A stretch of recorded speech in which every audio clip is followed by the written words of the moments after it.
Disparition des espèces marines, effondrement des écosystèmes océaniques, chute des stocks de poissons. Que se cache-t-il vraiment derrière tous ces messages alarmistes? C'est la question à laquelle vous voulez répondre, Mathilde Junot, dans un documentaire intitulé « Océan, la voix des invisibles ».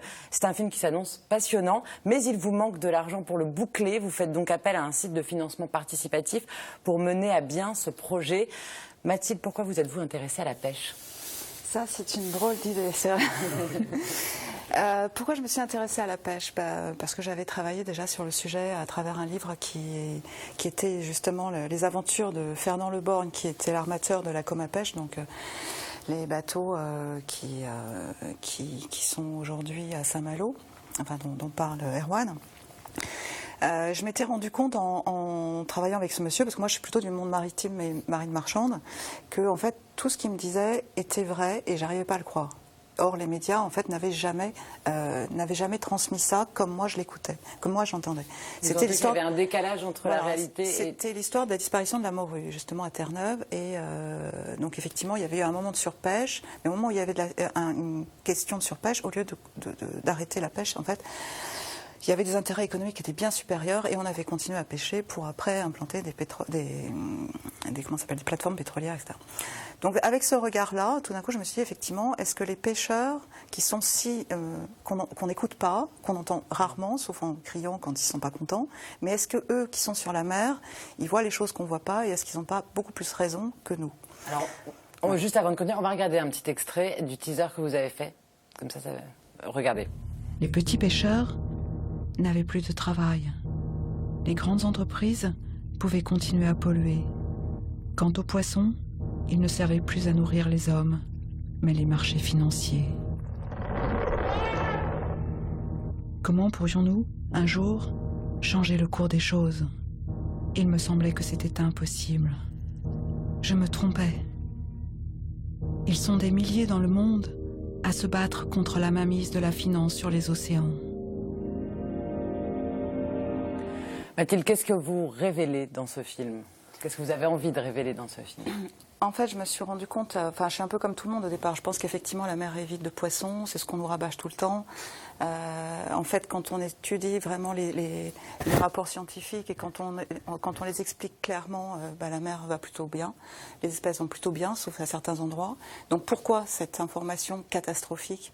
Tout simplement pour effectivement faire en sorte que les petits pêcheurs disparaissent au profit de gros pêcheurs. Donc les quotas, eux, n'ont pas diminué, ils se sont juste déplacés. Pourquoi on continue à dire que effectivement les mers sont surpêchées? Parce qu'on a vendu le poisson d'élevage pendant longtemps comme une solution à la surpêche. On sait aujourd'hui que ce n'est pas une solution à la surpêche. C'est quelque chose qui peut être en plus très polluant quand elle arrive à un niveau industriel. Et aujourd'hui se dessine une nouvelle ère, je dirais, de la privatisation en fait des océans. C'est sous prétexte encore une fois de protéger les espèces marines.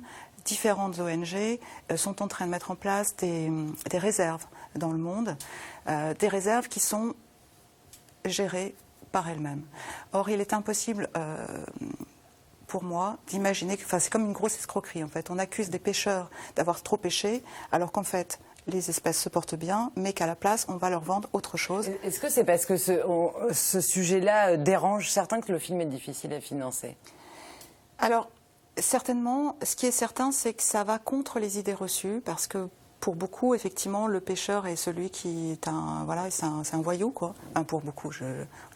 Or, en fait, les pêcheurs sont les pêcheurs hommes et femmes, d'ailleurs. Et tous les métiers de la mer sont des gens qui, d'abord, travaillent dans des conditions extrêmement difficiles. Je dirais que c'est presque un des derniers aventuriers des mers. Et en plus, excusez-moi, mais bon, vous êtes aussi... mais voilà, ce sont des gens extrêmement courageux, mais surtout qui nous nourrissent. Et nous avons absolument besoin d'eux pour continuer à avoir une alimentation de qualité. Et ces gens-là sont primordiaux, sont d'autant plus primordiaux quand on les associe à des scientifiques et des politiques pour gérer des aires marines qui fonctionnent très bien, par exemple en Bretagne. Pourquoi? Parce qu'il y a cette gestion tripartite. Mais de les exclure du débat pour à la place mettre des fonds de placement ou des ONG qui sont incontrôlables, parce que personne ne vote à ces conseils d'administration, voilà, c'est impossible. Voilà. Et vous allez justement leur redonner la parole à ces petits pêcheurs dans le film. Il ne reste que 22 jours pour atteindre les 8 000 € que vous demandez sur le site de financement participatif touscoprod.com. Pour l'instant, vous avez récolté plus de 5 800 €. On peut tous participer à ce film de Mathilde Junot. Pour avoir plus d'infos et pour trouver le site de financement, c'est sur www.portfolio-production.com. Merci beaucoup Mathilde Junot. On vous souhaite bon vent, vous aussi, pour la réalisation de votre film.